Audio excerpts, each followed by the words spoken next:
Nya's family had been back in the village for several months the day the visitors came.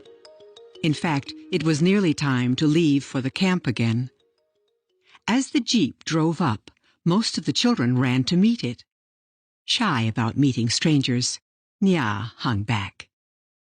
Two men emerged from the jeep. They spoke to the biggest boys, including Nya's brother, Deb, who led them to the home of the village's chief, his and Nya's uncle. The chief came out of his house to greet the visitors. They sat in the shade of the house with some of the other village men and drank tea together and talked for a while. "What are they talking about?" Nya asked Deb. "Something about water," Deb replied. Water? The nearest water was the pond, of course, half a morning's walk away. Anyone could have told them that. Southern Sudan, 1985. Salva had never seen anything like the desert. Around his village, Lon Arik, enough grass and shrubs grew to feed the grazing cattle. There were even trees. But here in the desert, nothing green could survive except tiny evergreen acacia bushes, which somehow endured the long winter months with almost no water. Uncle said it would take 3 days to cross the Okobo. Salva's shoes stood no chance against the hot, stony desert ground. The soles, made from rubber tire treads, had already been reduced to shreds held together with a little leather and a great deal of hope. After only a few minutes, Salva had to kick off the flapping shreds and continue barefoot. The first day in the desert felt like the longest day Salva had ever lived through. The sun was relentless and eternal. There was neither wisp of cloud nor whiff of breeze for relief. Each minute of walking in that arid heat felt like an hour. Even breathing became an effort. Every breath Salva took seemed to drain strength rather than restore it. Thorns gored his feet. His lips became cracked and parched. Uncle cautioned him to make the water in his gourd last as long as possible. It was the hardest thing Salva had ever done, taking only tiny sips when his body cried out for huge gulps of thirst-quenching, life-giving water.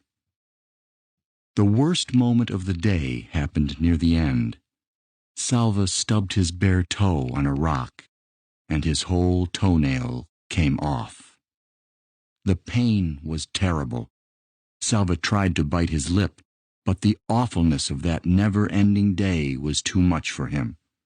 He lowered his head, and the tears began to flow.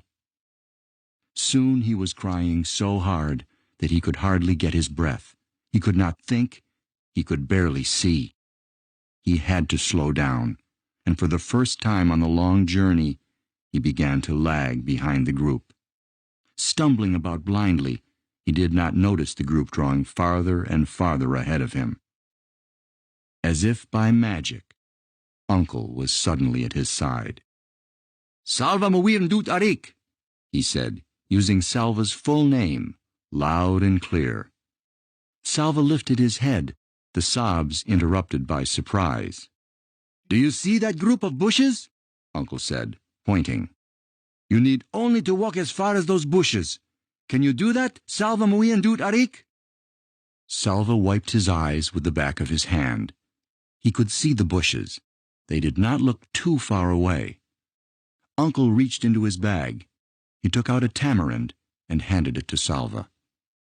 Chewing on the sour, juicy fruit made Salva feel a little better. When they reached the bushes, Uncle pointed out a clump of rocks up ahead and told Salva to walk as far as the rocks. After that, a lone acacia. Another clump of rocks. A spot bare of everything except sand. Uncle continued in this way for the rest of the walk. Each time, he spoke to Salva using his full name. Each time, Salva would think of his family and his village, and he was somehow able to keep his wounded feet moving forward, one painful step at a time. At last, the sun was reluctantly forced from the sky. A blessing of darkness fell across the desert. and it was time to rest. The next day was a precise copy of the one before. The sun and the heat, and, worst of all to Salva's mind, a landscape that was utterly unchanged. The same rocks, the same acacias, the same dust. There was not a thing to indicate that the group was making any progress at all across the desert.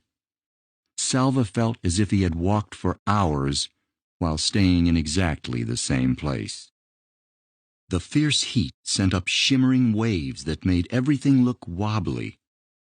Or was he the one who was wobbling?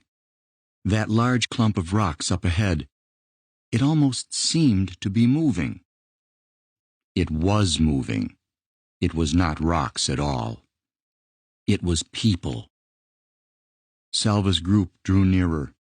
Salva counted 9 men. All of them collapsed on the sand. One made a small, desperate motion with his hand. Another tried to raise his head, but fell back again. None of them made a sound. As Salva watched, he realized that 5 of the men were completely motionless. One of the women in Salva's group pushed forward and knelt down. She opened her container of water. "What are you doing?" a man called. "You cannot save them." The woman did not answer. When she looked up, Salva could see tears in her eyes. She shook her head, then poured a little water onto a cloth and began to wet the lips of one of the men on the sand. Salva looked at the hollow eyes and the cracked lips of the men lying on the hot sand, and his own mouth felt so dry that he nearly choked when he tried to swallow. "If you give them your water, you will not have enough for yourself," the same voice shouted. "It is useless. They will die, and you will die with them."